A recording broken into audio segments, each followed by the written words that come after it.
வணக்கம். நான் ரங்கநாதன்.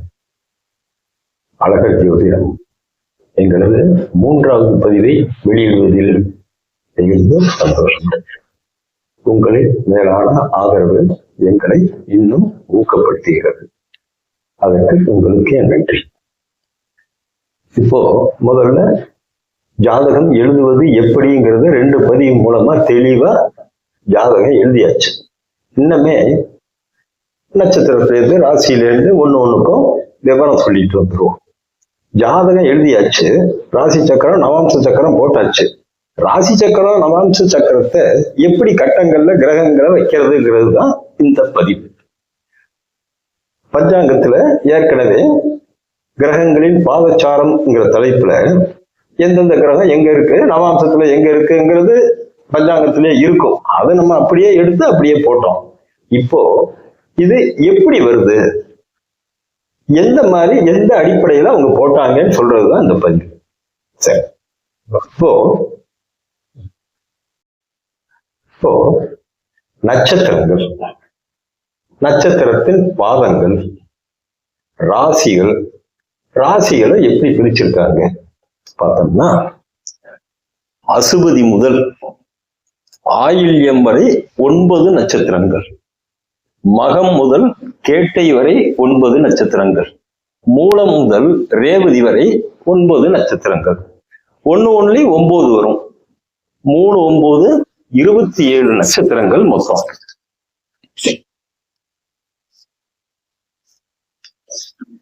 இந்த ஒவ்வொரு நட்சத்திரத்தையும் 4ஆ பிரிச்சிருக்காங்க. அந்த 4ல ஒரு பகுதிக்கு பேரு ஒரு பாதம்.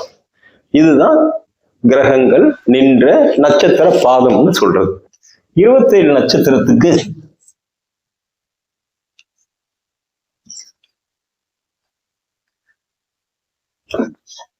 ஒரு நட்சத்திரத்துக்கு 4 பாதம்னா 27 நட்சத்திரத்துக்கு 108 பாதம். இது ஒரு கணக்கு. இந்த ராசி மேஷம் முதல் மீனம் வரை அது உங்களுக்கே தெரியும். 12 ராசி. ஒரு ராசியை 9ஆ பிரிக்கிறது. அப்போ 12 ராசிக்கு 108 பாதம் வந்துடும்.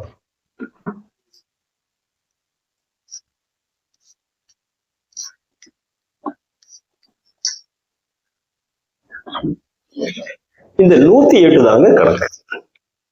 27 நட்சத்திரத்தை ஒரு நட்சத்திரத்துக்கு 4 பாதமா ஆக்கினா 27 நட்சத்திரத்துக்கு 108 பாதம். ஒரு ராசிய 9 பங்கா போட்டு 12 ராசிக்கு மொத்தம் எடுத்தோம்னா 108 பாதம். இந்த 108 நட்சத்திர பாதங்களையும் ராசியில உள்ள 108 பாதங்களையும் ஒன்னா சேர்க்கிறது தாங்க நவாம்சம். வேற ஒண்ணும் இல்லைங்க. உங்ககிட்ட 108 முட்டாய் இருக்கு, 108 பிள்ளைங்க இருக்கு.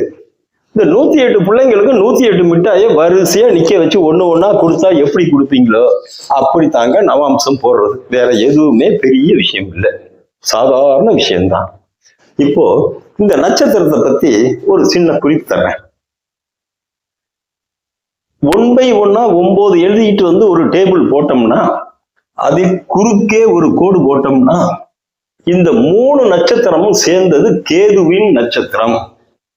இதுதாங்க மகாதிசை கணக்குக்கு அடிப்படை. இந்த நட்சத்திரங்களின் அதிபதி யார் என்று தெரிஞ்சுக்கிறதுக்கு இந்த டேபிள். இது ஜாதகத்துல முக்கியமானது. ஒரு குழந்தை அசுபதி நட்சத்திரத்துல பிறந்திருந்தா கேது மகாதிசை ஆரம்பிக்கும். அப்புறம் சென்றது நின்றது இதெல்லாம் ஏற்கனவே நட்சத்திர கணக்கு எடுக்கிறப்ப அதை சொல்லியிருக்கேன். மகாதிசை கணக்கு எடுக்கிறது அதை பார்த்துங்க. இது மாதிரி அசுபதி முதல் ஆயில்யம் வரை, மகம் முதல் கேட்டை வரை, மூலம் முதல் ரேவதி வரை 27 நட்சத்திரங்களை 3ஆ பிரிச்சு இந்த மாதிரி ஒரு டேபிள் போட்டா அதுக்கு நேரா இருக்கிறது அந்தந்த கிரகங்கள் அதிபதி. எப்படி மேஷ ராசிக்கு செவ்வாய், அது பின்னாடி சொல்லித்தேன். ரிஷப ராசிக்கு சுக்கிரன், இப்படி ஒவ்வொரு ஸ்தானத்துக்கு ஒரு அதிபதி இருக்காங்களோ அது மாதிரி ஒவ்வொரு நட்சத்திரத்துக்கும் ஒரு அதிபதி இருப்பார். அந்த வகையில 3 நட்சத்திரங்களுக்கு ஒரு அதிபதி. 9 கிரகங்களுக்கு 3 நட்சத்திரம்னா 27 நட்சத்திரம் சரியா போச்சு. இந்த வரிசை கேது, சுக்கிரன், சூரியன், சந்திரன், செவ்வாய், ராகு, குரு, சனி, புதன் இந்த வரிசையில தான் இருக்கும். இது அங்க அடிப்படை, வேற ஒன்றும் கிடையாது. சிம்பிளான விஷயம். இந்த டேபிளை நீங்க எடுத்து ஜூம் பண்ணி நல்லா பார்த்து தெரிஞ்சுக்கோங்க. அடுத்தடுத்து சொல்றப்போ நவாம்சம் அடைக்கிறப்ப இது கொஞ்சம் புரியும். சரி, இப்போ அடுத்தாப்புல இந்த 108 பாதங்களுக்கு 108 இதை போடுறது எப்படின்னு சொல்றோம். இப்போ இந்த டேபிளை பாருங்க. முதல்ல ஒரு டேபிள் கொடுத்தோம், அது அசுபதியிலேருந்து பரணி கீழே வரும். 1/1 1 2 3 9 வரைக்கும் 9 9 1/1 பிரிச்சோம், அது ஒரு டேபிள். இப்ப போட்டிருக்கிறது அசுபதிக்கு பக்கத்துல பரணி, அதுக்கப்புறம் கார்த்திகை, இப்படி இந்த வாட்டத்துல போட்டிருக்கோம் 3 3. இதுதாங்க நவாம்சத்தின் அடிப்படை. இப்போ ஒவ்வொரு நட்சத்திரத்திலையும் 4 பாதம் இருக்கும். அதாங்க இந்த 1 2 3 4. இந்த 9 நட்சத்திரத்துக்கும் 1, அடுத்த 9, அடுத்த 9. நவாம்சத்துல இப்போ அசுபதி நட்சத்திரம் 1வது பாதம்னா அது நவாம்சத்தில் மேஷ ராசியில்தான் இருக்கும். இவ்வளவுதாங்க.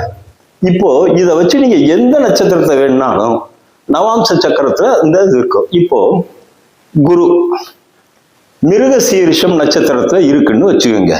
மிருகசீரிஷம் 3வது பாதம் அப்படின்னு பஞ்சாங்கத்துல போட்டிருக்கு. அப்ப இந்த குருங்கிறது ராசியில மிருகசீரிஷம் 3வது பாதம் அப்படின்னாக்க மிதுனத்துல இருக்கும். ஆனா நவாம்சத்துல போடுறதுக்கு இந்த டேபிள் படி மிருகசீரிஷத்துக்கு நேரா பார்த்துக்குங்க. அப்படியே நேரா கீழே வந்தீங்கன்னா 3வது பாதம் அப்படின்னா அது இந்த துலா ராசியில தான் நவாம்சத்துல வரும். மிக மிக எளிதான ஒரு டேபிள். இது என்ன விளக்கி சொன்னா 3 மணி நேரம் சொல்லலாம். இந்த ஒரு டேபிளே நவாம்சம் போடுறதுக்கு சிம்பிளான டேபிள். இதை வச்சு நீங்களே இது மாதிரி எழுதி பார்த்து 27 நட்சத்திரங்களை சைட் பை சைடா 3 எழுதணும். எழுதுனீங்கன்னா இந்த மாதிரி இந்த டேபிளை கையில வச்சுக்கிட்டீங்கன்னா எந்த கிரகம் எந்த நட்சத்திர பாதத்துல இருந்தாலும் ராசியை போட்டுட்டு நவாம்ச சக்கரத்துல எங்க போடணுங்கிறதுக்கு தான் இந்த டேபிள். இது நவாம்ச சக்கரம். எந்த கிரகங்களும் ஃபில்லப் பண்ற கிரகங்கள் நின்ற நட்சத்திர பாதங்களை வச்சு நவாம்ச சக்கரத்தை எப்படி ஃபில்லப் பண்றதுங்கிறத சொல்லி கொடுக்குறோம். ரெண்டாவதா நம்ம போட்ட ஒரு சார்ட் ஒன்று போட்டோமா, அந்த சார்ட்டை எடுத்து வச்சுக்கோங்க. இப்போ ராசி சக்கரம்ங்கிறது மேல எழுதியிருக்கேன். இடது கை பக்கத்திலிருந்து வலது கை பக்கமாக 2வது கட்டம் தான் மேஷம். அதுல இருந்து மேஷம், ரிஷபம், மிதுனம், கடகம், சிம்மம், கன்னி, துலாம், விருச்சிகம், தனுசு, மகரம், கும்பம், மீனம். இந்த 12 ராசியும் கண்ணை மூடிக்கிட்டு மேஷம் டு மீனம் வரைக்கும் சொல்ல பழகணும். மீனத்திலிருந்து மேஷம் வரைக்கும் தலைகீழா சொல்றதுக்கும் நீங்க மனப்பாடம் பண்ணணும். அப்பத்தான் ஜோசியக்காரனா ஆகலாம். அதே மாதிரி அசுபதி முதல் ரேவதி வரையிலான 27 நட்சத்திரங்களையும் அசுபதியிலிருந்து 27 வரிசையா சொல்லணும். ரேவதியிலிருந்து அசுபதி வரைக்கும் ரிவர்ஸ்லயும் சொல்ல பழகுனீங்க மட்டும்தான் உங்களால ஜோசியம் பார்க்க முடியும். இல்லைன்னா கஷ்டம். இத முதல்ல தயாராகிக்கங்க. எழுதி வச்சுக்கிட்டு அப்பைக்கப்ப ஒருத்தன் ஜாதகத்தை கொண்டாங்கன்னா எழுதி வச்சுக்கிட்டு அப்பைக்கப்ப பார்த்து டிக் அடிச்சாக்க மதிக்க மாட்டாங்க. மனப்பாடமா கொண்டு வரணும். கொண்டு வந்துட்டீங்கன்னா நீங்கள் நல்ல ஜோதிடர் ஆகலாம். ரைட். இப்போ அந்த பஞ்சாங்கத்தை எடுத்து பார்க்கிறோம். ஒரு கிரகம் சூரியன் வச்சுக்கோ. சூரியன்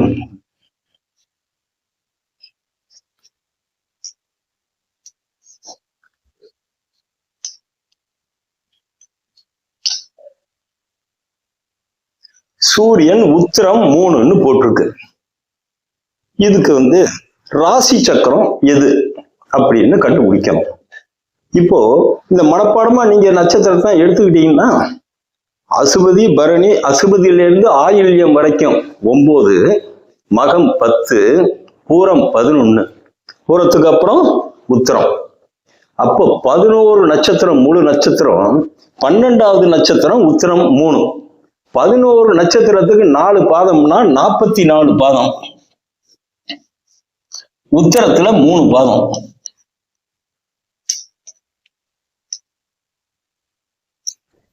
நாற்பத்தி 47. இந்த 47 திரும்பவும் சொல்றேன். கிரக பாதச்சாரம் எடுக்கிறப்போ சூரியன் உத்திரம் 3ல் இருப்பதா அதுல போட்டிருக்கு. அத பஞ்சாங்கத்திலே போட்டிருக்கோம் இந்த ராசி தான். இருந்தாலும் எப்படி போறதுன்னு சொல்லித்தரேன். உத்திரம் 3ங்கிறது வரிசைப்படி அசுபதி முதல் ஆயில்யம் வரை 9, மகம் பூரம் 2 11 11 முழு நட்சத்திரமும் 12வது உத்திர நட்சத்திரத்துல 3. 11 நட்சத்திரத்துக்கு ஒரு நட்சத்திரத்துக்கு 4 பாதம்னா 44 பாதம். உத்திரத்துல ஒரு 3, மொத்தம் 47 பாதம். இந்த 47 கான்ஸ்டன்டா வச்சுக்கோங்க. இந்த 47 9 வகுத்தீங்கன்னா 5 ஈவு, மீதி 2. 9 வகுத்தா 5 5 9 45, மீதி 2. 5ங்கிறத மேஷம் முதல் எடுத்துடுவாங்க. 1 2 3 4 5 5 முடிஞ்சு போச்சு. அதுக்கப்புறம் மீதி 2 இருக்கு இல்லையா, 6வது இங்கத்தான் சூரியன் இருக்கும். இது ராசி சக்கரம். இப்ப நவாம்ச சக்கரம் டேபிள் போட்டிருக்கேன். ராசி சக்கரம் எப்படி ஃபில் பண்றாங்கிறதுக்கு உதாரணம் சொன்னேன். இத ராசி சக்கரமா நீங்க நினைச்சுக்கோங்க. 45 பாதத்துக்கு 5 ராசியை கொடுத்துருவோம். 9 9, மீதி 2ன்னா 5 விட்டு 6வது ராசியில தான் அந்த சூரியன் இருக்கும். இதாங்க ராசி சக்கரத்தை போடும் முறை. இன்னொரு உதாரணம் சொல்றேன்.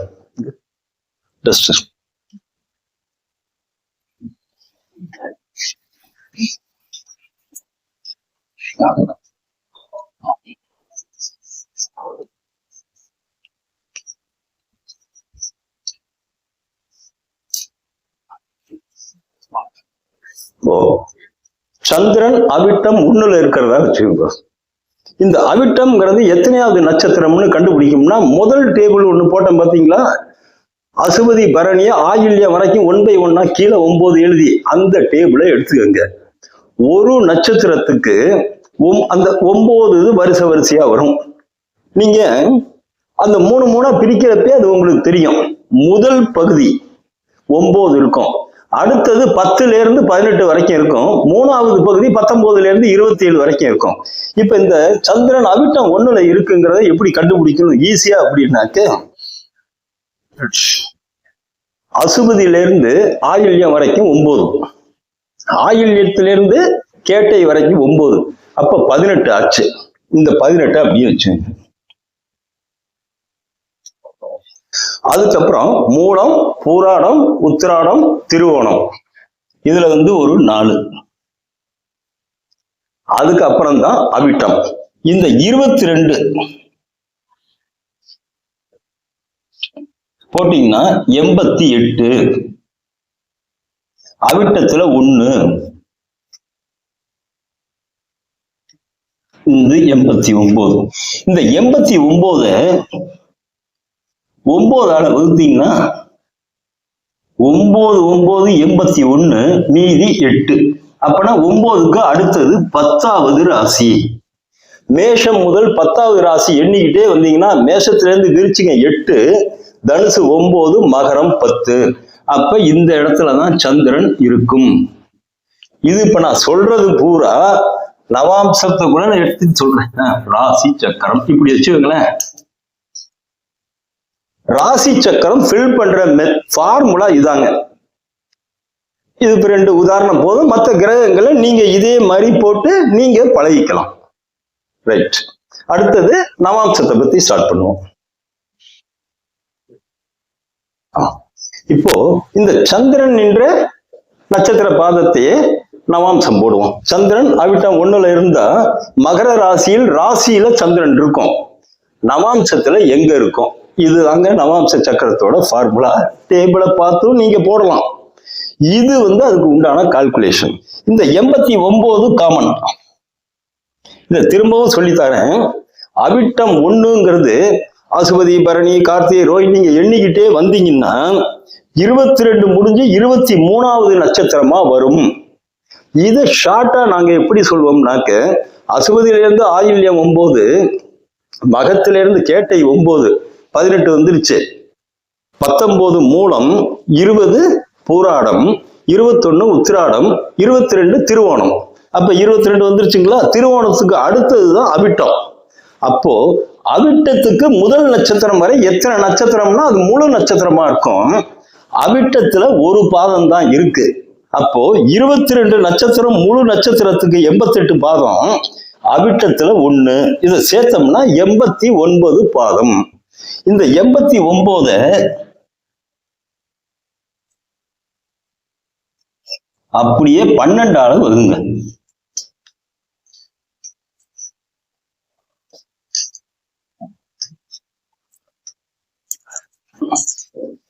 இப்போது 89 நவாம்சம்னா 12ஆல வகுக்கணும், ராசின்னா 9ஆல வகுக்கணும். இவ்வளவுதாங்க, வேற ஒண்ணுமே கிடையாது. இதை ஒழுங்கா புரிஞ்சுட்டு போட்டீங்கன்னாக்க நட்சத்திர பாவம் தெரிஞ்சாவே நீங்க மனசுக்குள்ளேயே போட்டு ராசி நவாம்சத்தை நீங்களே ஃபில்லப் பண்ணணும். அப்படி பழகிக்கங்க. இப்போ 89 12ஆல வகுக்கிறோம். நவாம்ச சக்கரத்துக்கு அந்த நட்சத்திர பாதத்தின் கூட்டுத்தொகையை 12ஆல் வகுக்க வேண்டும். ராசி சக்கரத்திற்கு 9ஆல் வகுக்க வேண்டும். அவ்வளவுதான். இப்போ அதுல மீதி வந்தாக்க அடுத்த ராசியை போடுறோம். ஆனா இதுல அப்படி வராது. இந்த 7 ஈவு இத மறந்துருங்க. இந்த மீதியை மட்டும் கணக்குல வச்சுங்க. இப்ப மீதி என்ன போட்டிருக்கு? 5. இந்த 5 மேஷம் முதல் எண்ண வேண்டும். அப்போ மேஷம் 1, ரிஷபம் 2, மிதுனம் 3, கடகம் 4, சிம்மம் 5. அப்போ நவாம்ச சக்கரத்தில் சிம்மத்தில் சந்திரன் இருக்கும். நீங்க அந்த டேபிளை எடுத்து பார்த்தீங்கன்னாக்க கரெக்டா இது உங்களுக்கு தெரியும். சந்திரன் இருக்க கட்டத்துக்கு நேரா அதுல இருக்க 1வது பாதம், அப்படி இல்லைன்னா அவிட்டம் இருக்கிறதுக்கு நேரா அந்த 1வது பாதத்தை பார்த்தீங்கன்னா நிச்சயமா சிம்மத்துலதான் வரும். அதை நீங்க அந்த டேபிளை பார்த்து பார்த்துக்கங்க. இது அந்த டேபிளுக்கு உண்டான ஃபார்முலா. சரி, இன்னும் ஒரு உதாரணம் சொல்லிட்டு இதை முடிச்சிருவோம்.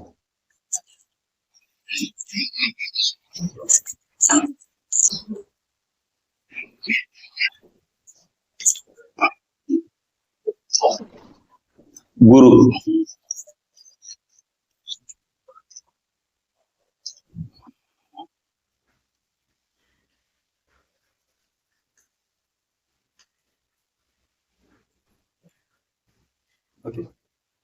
இப்போ அந்த நட்சத்திர பாதத்துல குருங்கிற கிரகம் கேட்டை 4இல் இருக்கு. இப்ப கேட்டை 4ல இருக்கு அப்படின்னாக்க இதுக்கு நவாம்சம் போடணும்.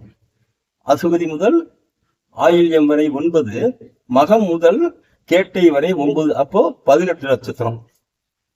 இது கேட்டை 4ன்னு முடியுது. பழைய ஃபார்முலாவை அப்படியே வச்சுருங்க. 18ல 1 கழிச்சிங்கன்னா 17 பெருக்கள் 4 68. இந்த கேட்டைக்கு உண்டான 4ஐயும் சேர்த்துருக்கு 72. இந்த கேட்டை 4க்கு உண்டான பாதம் 72வது பாதம். அப்படியே எண்ணிக்கிட்டே வந்தா 9 போட்டுக்கிட்டே வந்தீங்கன்னா 8 8 9 72 இப்படிதாங்க வரும். இந்த 72 12ஆல வருங்க 6. இதுல மீதி வரல. அதுக்காகத்தான் இந்த கேட்டை 4ங்கிற உதாரணத்தை எடுத்துக்கிட்டோம். மீதி இருந்தாக்க 1 2 3 எண்ணிட்டு வரலாம். மீதியே இல்லை என்றால் அது மீன ராசியை குறிக்கும். 1ல இருந்து 8 வரைக்கும் வந்தாக்க அந்த 12ல 1ல இருந்து 11 வரைக்கும் வருவான். மீதி 12 வராது, 0 தான் வரும். அப்ப இந்த ராசி மீதி 0ன்னு வந்துச்சுனாக்க அது மீன ராசியை தான் குறிக்கும். அதான் அந்த சார்ட் எடுத்து பார்க்குது. இவ்வளவுதாங்க நவாம்சம். இது மாதிரி ஒவ்வொரு கிரகத்தையும் 9 கிரகத்தையும் எந்த நட்சத்திர பாதத்துல இருக்குதோ அது எத்தனையாவது நட்சத்திரம்ங்கிறத அந்த பாதத்துக்கு இது மாதிரி கணக்கு பண்ணி அதை 12ஆல வகுத்து ஈவை ஒதுக்கி மீதியை என்ன தொகையோ அந்த தொகையை மேஷம் முதல் எண்ணி வர வரும் ராசியே நவாம்ச ராசி அந்த கிரகத்துக்கு உரியது. ஓகே.